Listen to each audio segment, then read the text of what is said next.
Stop motion is such a painstaking art. When we were finally getting attention and making the Hollywood round, so to speak, we already had an audience. Who believes in you the most? It's not who believes in you. Who believes in you the most? We just put so much care and detail into everything. And again, that really goes to Rachel and Ozzy for what is just the hardest art I think you can possibly do. And then now doing it at the largest scale possible, and it's faster than anyone even does it, which is, again, I think takes a toll out of the body and the mind. Nothing hits like just being loved.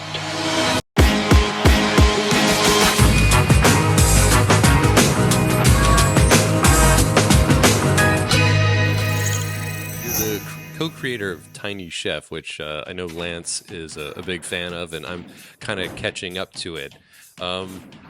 I wanted to really know, like, can you walk us through the entire process of conceiving the idea and pitching it, and then moving into production? Like, how does that work? Sure. What a beautiful journey for Tiny Chef. And all credit has to go to Rachel Larson and Ozzy Okturk, because they conceived Tiny Chef while they were working on Isle of Dogs. And Isle of Dogs, they were working in Wes Anderson's Isle of Dogs in stop motions. I don't think I can stomach any more of this garbage.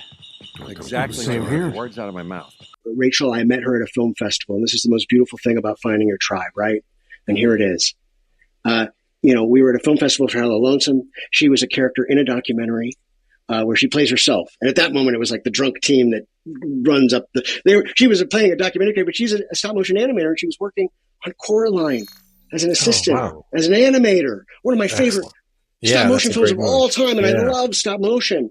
So we made fast friends there at a film festival, hanging out with friends. I'm feeling really high. I'm that high roller version of myself you saw a minute ago, feeling good. This is in Ashland, Oregon, a beautiful festival with beautiful people and all these Sundance films that came in. So even though I didn't go to Sundance, I suddenly felt like I was with my peers. It was such a moment for us. And in that magic, I met one of my people, right? Rachel. So we're friends on Facebook. Years later, I see her posting. She's working in Christchurch, New Zealand, on a beautiful show called Curie and Lou, kids show. She's animating. And at night, she's crafting pies this big and planning the adventures of Tiny Chef. And meanwhile, I'm online and I see her, and I'm posting a pretzel the size of her nail, or glass Thai noodles the size of, and it was such a fun moment, because it's like you kind of pull back from your soul, because we had kind of early on even been like, oh yeah, I want to work with you. I love stop motion, and I was a writer director. What do you do? 8 years later, wow, I'm like, what the fuck are you doing? What the fuck are you doing? And we had barely. I know now. We barely communicated. But it was instant in that game recognizes game. I was sort of already sort of like jonesing, because I'm spicy. It's like nothing could be more novel. For years, in between, probably maybe planted with Rachel somehow, because I love stop motion and always had. And I'll fast forward, because it became this wonderful, I'll talk about the band, where at that moment, I was just like, what can I do? I became the first it didn't exist yet. And I happened to be like the first super fan, in that I was just like, I believed in her. I knew that nothing was going to stop. I recognized in her, I was like you guys, I was like, nothing's going to stop. She said, nothing's going to stop her. I knew she was just going to keep going. And I was like, and I knew what I offered, because I had enough confidence at that point. I'd written and created the things that I had written and created. I'd have enough experiences working. And I was like, I can really help here. And so in that process, and this is where I'll just jump because it's too much, and this is what a big piece of advice, because there was so much, and this is what I respect so much about what happens with Tiny Chef and Tiny Chef's continuing story. There was so much of prove it yourself. There was so much of taking responsibility, and so much of that went on Rachel and Ozzy too, because stop motion is such a painstaking art. It is the most painful, time-consuming thing. So to be the parent of something that requires that much literal attention and love and detail at such a granular level, and to think, what I bring to these equations, and I know enough about myself now, having lived through that process and watched chef grow into what chefs become and be not so tiny, even though still tiny, is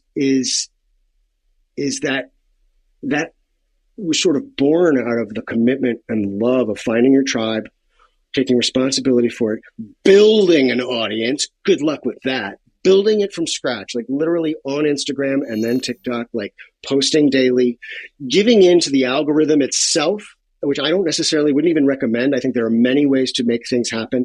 This is the path Chef took, which was when we were finally getting attention, and it wasn't that long, but when we were getting attention for the shorts that were being posted and making the Hollywood rounds, so to speak, we already had an audience. It wasn't like bet on, and that gave so incalculable.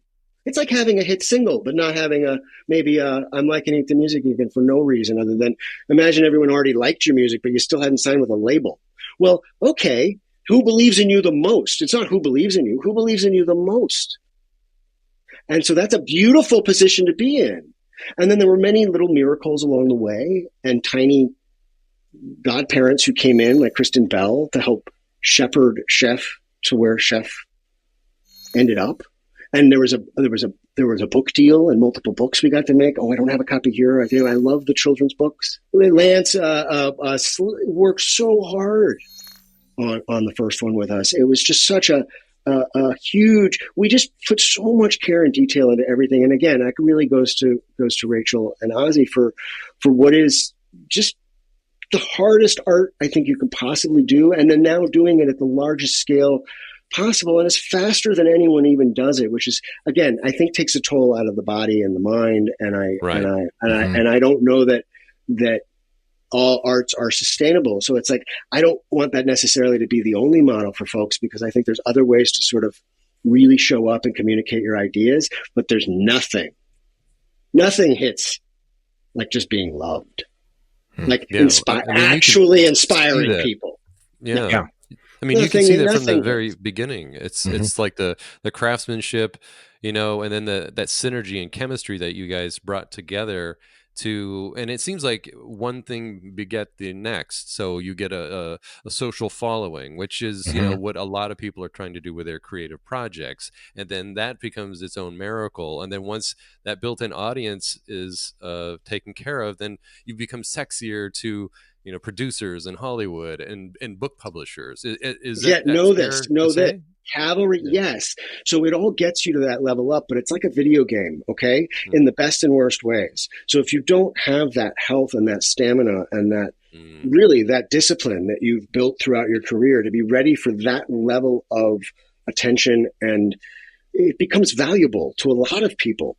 And what happens when you have something valuable to a lot of people is it becomes performing under a certain amount of duress. And it was like, I happen to really enjoy being in that position, especially on set or, when I'm in the front of that ship, but doing anything with a big band or a team or doing stuff at that scale, network scale, for thinking over of an IP and thinking over years and not days and weeks and months, thinking over decades, requires an understanding that it's not just a marathon.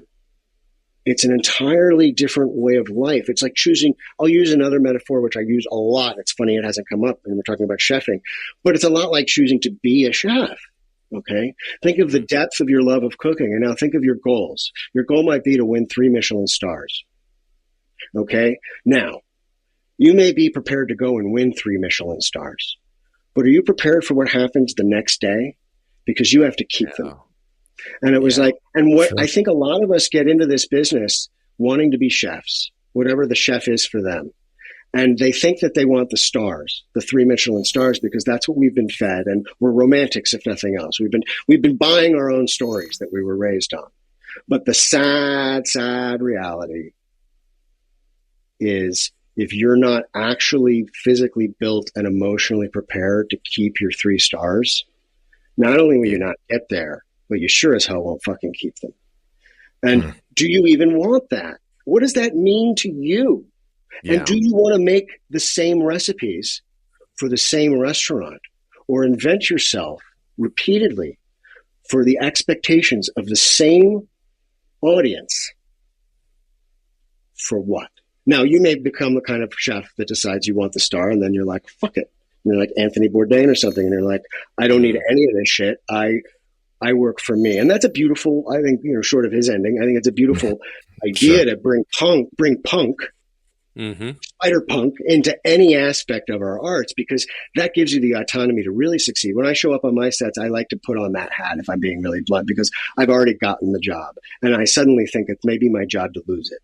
And it's a great, dangerous, beautiful place to be, because if I'm too much of the people pleaser in that space, I probably won't get invited back. If I'm going to be a good director, and this is where my work now, I challenge myself, it has to evolve. Because if I can't make myself like it, I don't care what I'm doing now. I'm not going to make it good. I'm not going to be happy. It's not going to work. And so to do that on every job now is very, very difficult. It's taxing. But it's also where I get my rocks off, because I'm like, better find a fucking way in. As a storyboard artist, it's a little similar. How do you keep yourself excited because sometimes you are offered projects that it's like it doesn't really light that fire for you, but you do need the work and you need to continue to work. And so how do you get inspired to do something that you're not initially crazy about? Do you try and change it so that it does become very exciting for you? I mean, drugs help. You try and look, it's what makes it, it's a joke, but it's not. It's like, look, what makes it tolerable? It's like some things I can kind of do with my elbows, especially those things. Like if it requires less of my brain, I have a new strategy. Use less of my brain.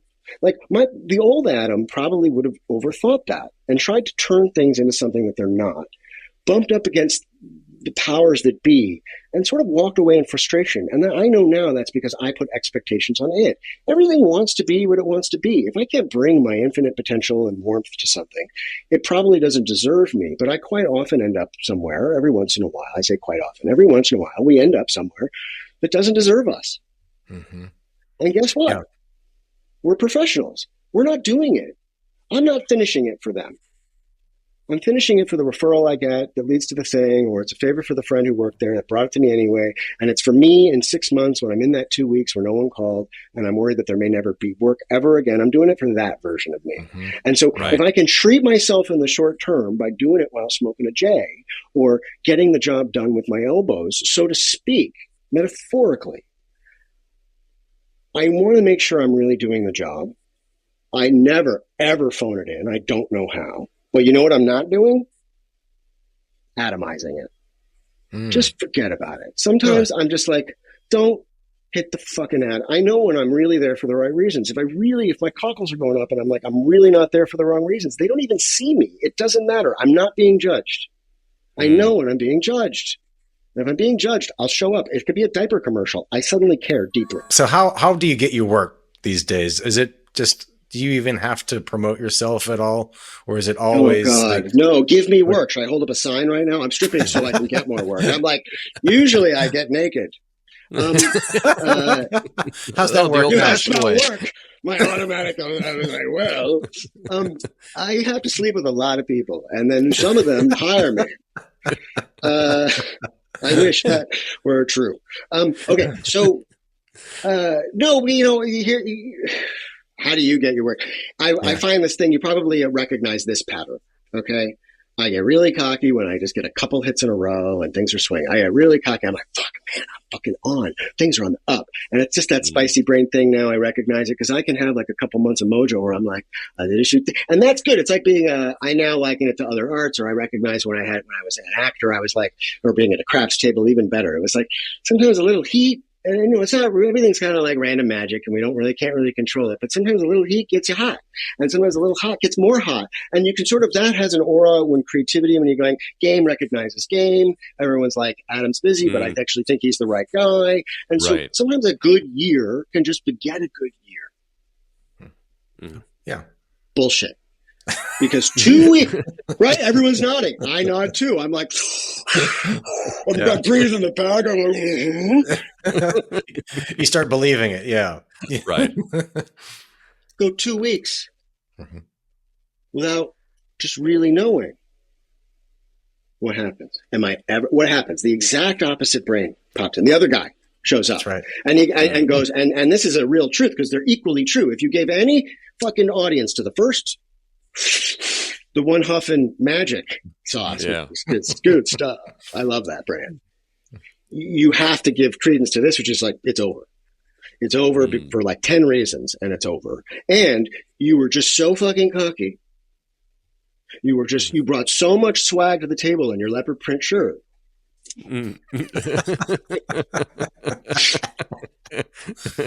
Yet, if anyone was within your proximity distance, it probably wasn't as cute as you fucking thought it was. And that's me talking to myself. And what is the best, most healthiest path as an artist?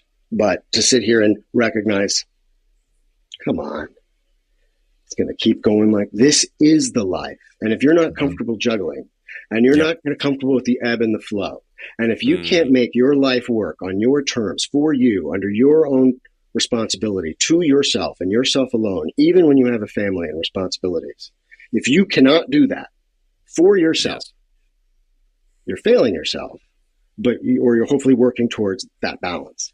But if you're not working towards balance, what the fuck are we doing?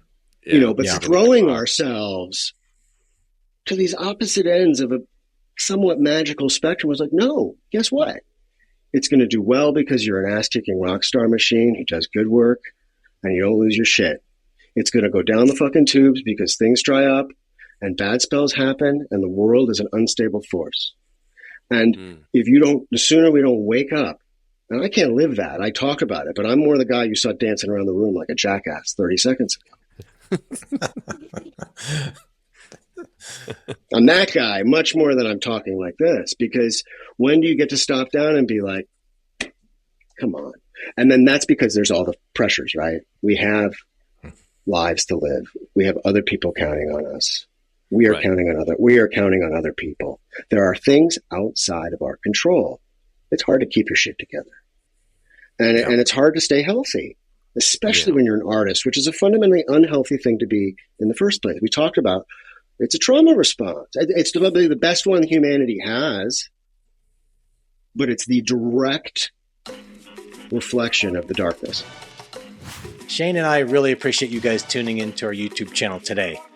If you enjoyed this short conversation and would like to see the entire interview, then please head on over to our Substack, where you'll not only find all of our full-length interviews, but a ton of super interesting posts that we've created just for you guys.